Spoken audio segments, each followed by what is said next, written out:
Hoje nós vamos tecer alguns comentários sobre a tragédia grega.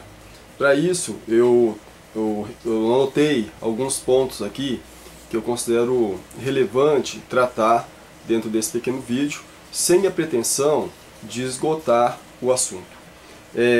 Vou tratar a questão da tragédia grega então pelo ponto de vista da hermenêutica.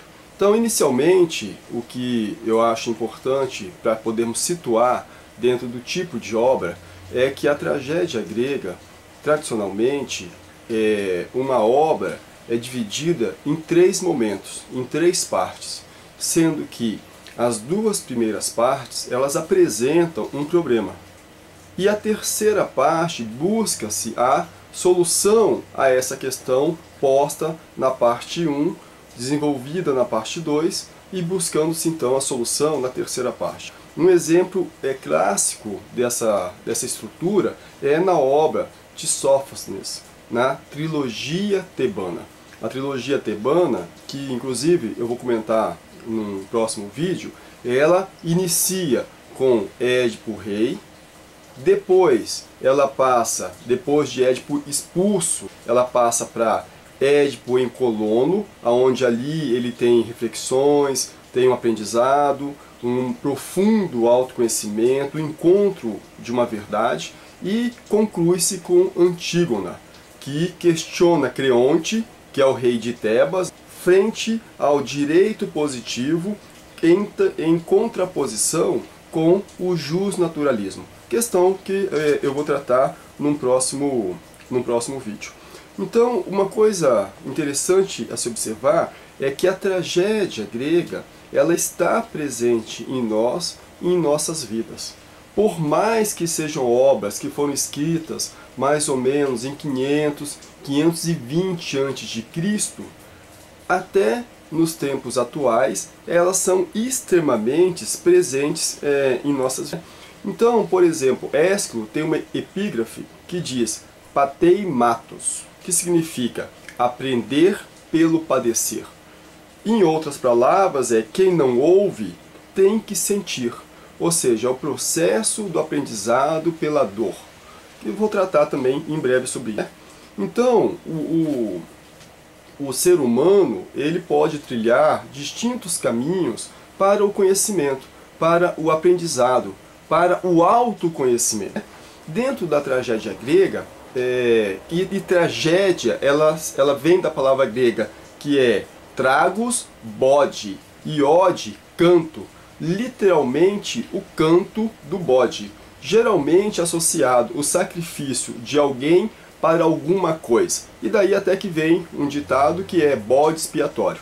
De qualquer forma, retornando dentro da questão da tragédia grega, o bode, ele dentro de várias religiões do mundo e dentro das religiões pagãs, ele tinha representatividade das divindades, da libido, da força primeiro. Então, o bode ele era sacrificado com a ideia de troca, de oferenda aos deuses, isso lá atrás, questão ainda presente em várias religiões do mundo. Na Idade Média, apesar de existir referência ao bode na Bíblia, através dos hebreus, na Idade Média, as autoridades eclesiásticas associaram o bode ao demônio, ao mal. Isso talvez numa tentativa de erradicar algumas tradições existentes na época. Então, a tragédia é um processo antropológico no sentido de a vida é concebida com suas dores e contradições, as dualidades da vida, o bem, o mal, a vida, a morte, o terreno, o supremo, as questões da condição humana versus os desígnios do destino, sendo que dentro da tragédia grega, esse desígnio do destino fortemente influenciado por uma presença mitológica, onde percebe-se que o homem ele não teria pleno domínio das suas decisões. Em algum momento ele não conseguiria por si só dominar a sua vida, tomar as rédeas das decisões da sua vida. Porque enquanto tinha essa vontade humana, esse desejo, em contraposição a isso, existia a interferência dos deuses no destino dos homens. A questão também importante é falar um pouquinho da tragédia grega no aspecto de como Aristóteles a percebeu, que foi um dos grandes pensadores nesse momento em que a filosofia florescia, onde o homem deixava de pensar de forma mitológica e passava então a perceber o mundo através da razão.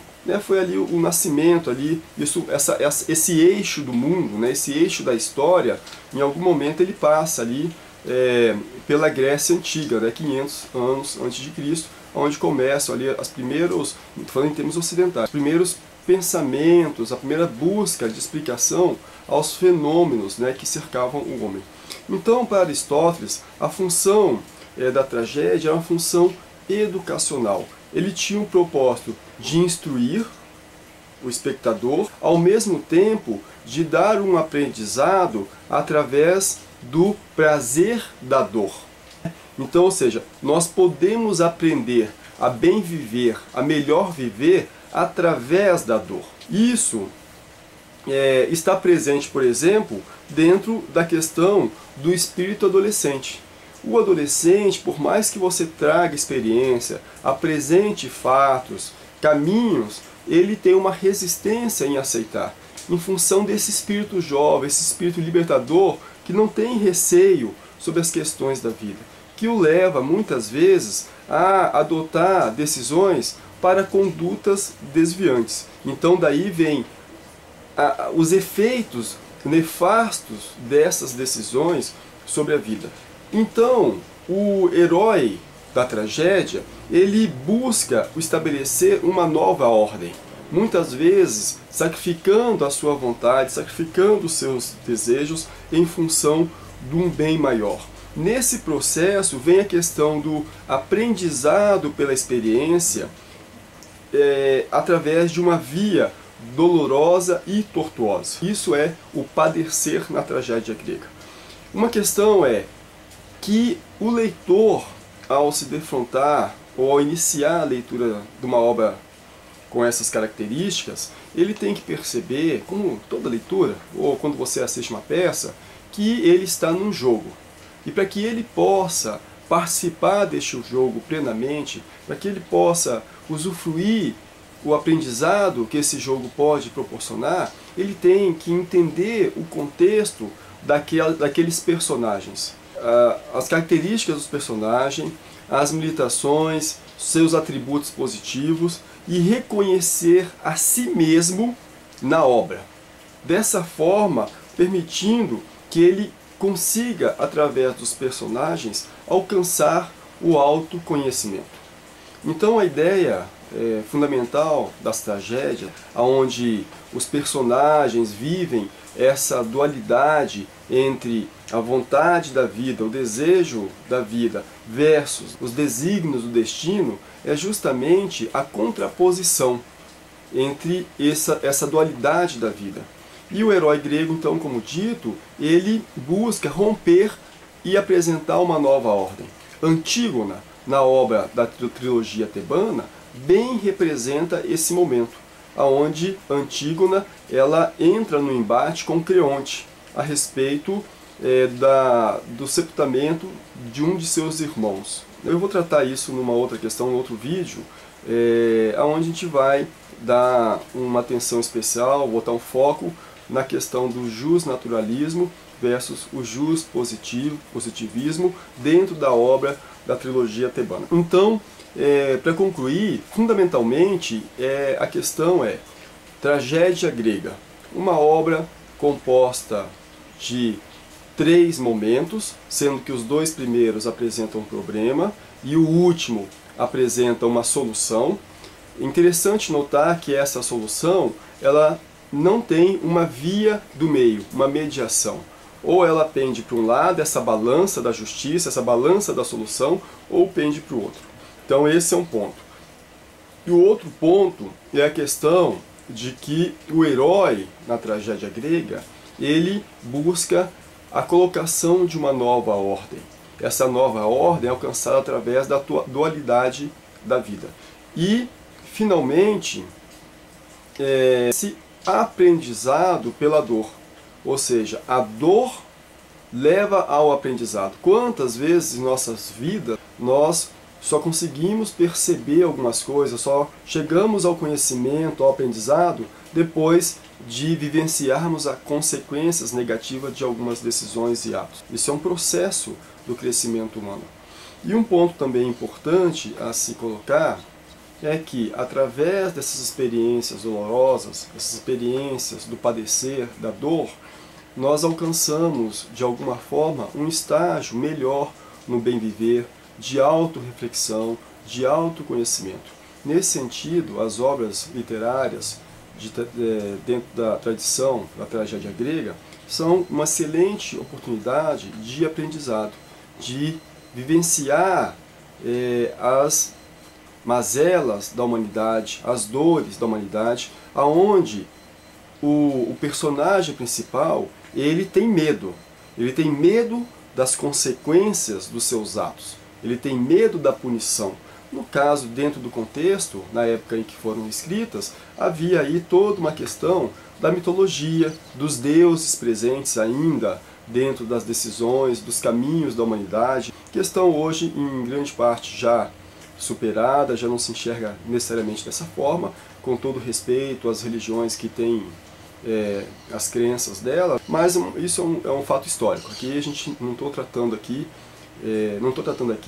nenhuma questão dentro do caráter de valorização entre certo e errado, simplesmente dentro do movimento histórico que existiu no mundo e que influencia as nossas vidas até hoje, ok?